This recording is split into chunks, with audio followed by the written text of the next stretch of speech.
السلام علیکم ورحمۃ اللہ وبرکاتہ۔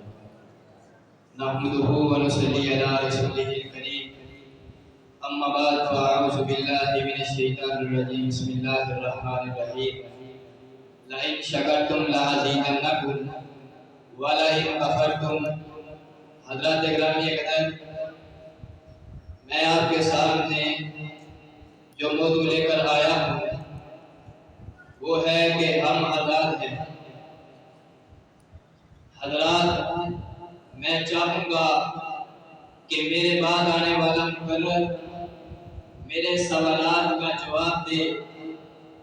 حضرات، ہم آزاد ہیں، یہ ایسا موضوع ہے جو ہر پاکستانی کے دل میں گہرائیوں سے جڑا ہوا ہے۔ یہ ایسا عنوان ہے جو ہمیں ہمارے ماضی کی قربانیوں کی یاد دلاتا ہے، جو ہمیں ہمارے حال کی قدر کرنے کی تلقین کرتا ہے۔ آزادی، یہ لفظ سنتے ہی میرے دل میں ایک عجیب سی کیفیت پیدا ہوتی ہے۔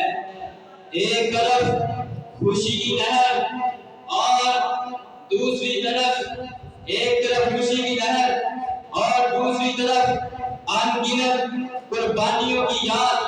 کیا ہم نے کبھی سوچا ہے کہ یہ آزادی حاصل کرنے کے لیے ہمارے آباء و اجداد نے اپنی جانوں کا نذرانہ پیش کیا، اپنے خون کو بہایا تاکہ آج آزاد فضاؤں میں ہم سانس کو لے سکے؟ نہ پوچھ ان خطاؤں کا احوال کبھی، نہ پوچھ ان خطاؤں کا احوال کبھی جو راہ میں دے گئے لہو کی قربانیاں۔ حضرات گرامی قدر، آزادی کا مطلب صرف جسمانی حدود کی آزادی نہیں ہوتا، بلکہ ذہنی، فکری اور معاشرتی آزادی بھی ہوتی ہے۔